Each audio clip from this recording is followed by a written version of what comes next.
Horace designed, he's like, dude, we need a metal X, and it's got to have a green eye, you know, shooting a laser. Busting at the seam, you know, almost like a nuclear reactor. So when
Xbox Live Arcade, I think at the beginning, really was what became Xbox Live storefront now.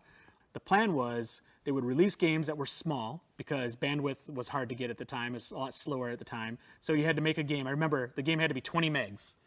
And 20 megs is unfathomable now, but like 20 megs size, so your game has to fit in that. And I remember like, okay, well, if that's going to happen, we're going to do these older games. So we did Robotron, Defender, Joust, Time Pilot, like these classic arcade games. Those fit in 20 megs. And then Microsoft said, no, we're going to raise the limit to 50 megs. So we started making more complicated games. And while we're in the middle of doing that, they're like, oh, you can do 100 now. And then over that time, they ended up letting it go up to like multiple gigs of size. But for the initial launch, the concept was arcade games because people don't have the infrastructure to receive larger games.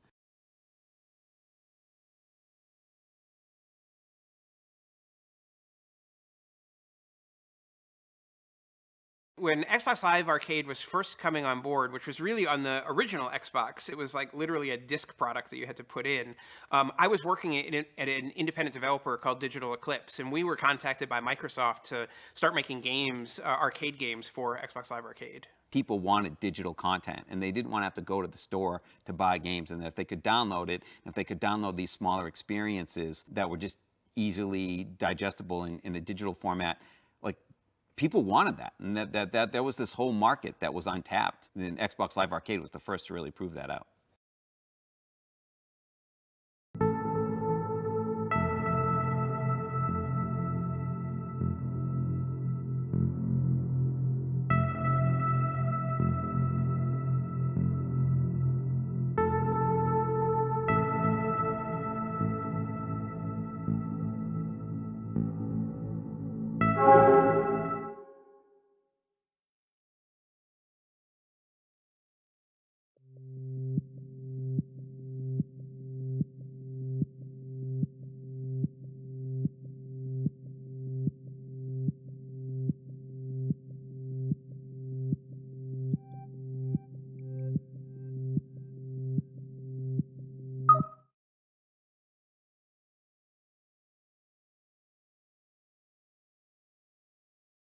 We wanted to try something new with the Xbox 360 launch. So Microsoft partners up with MTV to do a half-hour special unveiling the next Xbox. It was hosted by Elijah Wood. You've waited long enough. I give you the future of gaming.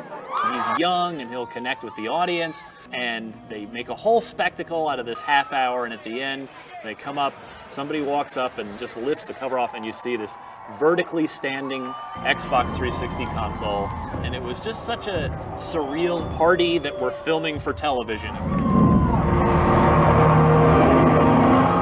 can all agree on one thing tonight. Xbox 360 is going to be amazing, and I look forward to meeting with all of you in the Xbox 360 universe. I'm Elijah Wood. Thanks for coming. We sort of got a little over our skis in trying to go with MTV and putting together something that felt a little manufactured. It's innovation with technology, and it's all coming together. It was a good lesson for us that in this gaming space, authenticity is more important than anything else.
If you look at what Xbox Live had done, especially during the 360, they introduced the concept of avatars. You had an avatar representing yourself. You would do things in game to get an item for your avatar so that you could wear it and show it off to everybody else that was on Xbox Live. I use like a lady as my avatar, like, because I don't want people to know that it's actually me, you know what I'm saying? An old lady, you understand me, with a dress on, so they're like, oh, that ain't him.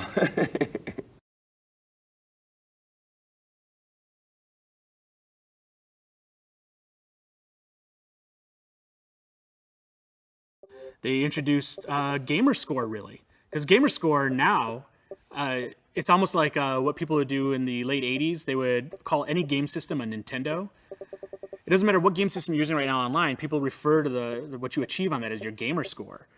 All these things, they created the vernacular for online gaming. All that happened during the Xbox 360. The more people use our experiences, the more they participate in the community. They can see their achievements, their gaming identity, their avatar, and it can be something that's unique to gaming and entertainment on Xbox 360.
People knew we were working on next generation hardware. They knew it was called Project Scarlet. But we had put together a plan. There was a small team of us, really dedicated teams working on the business for a long time, that went and sat down with Phil and the rest of the leadership team and said, hey, we want to be really bold and do the most unexpected things.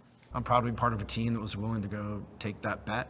You think about Xbox Series X, it's the most powerful device we've ever made. And we're really focused to continue to make sure there is no power greater than X as we think about the future.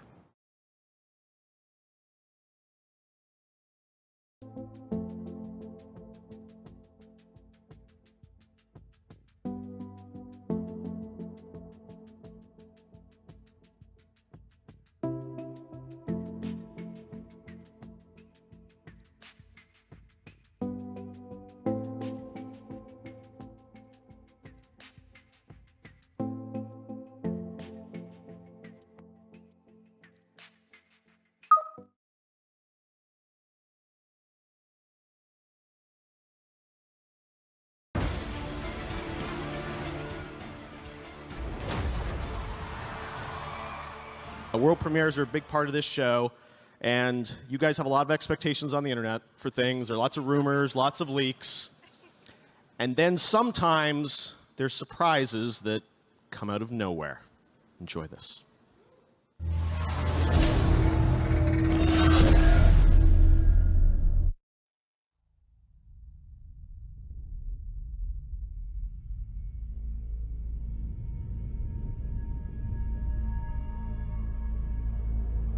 Let's suppose that you were able every night to dream any dream you wanted to dream.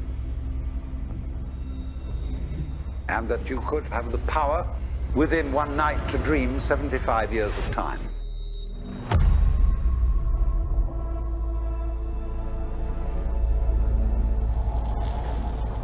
And you would naturally, as you began on this adventure of dreams, fulfill all your wishes.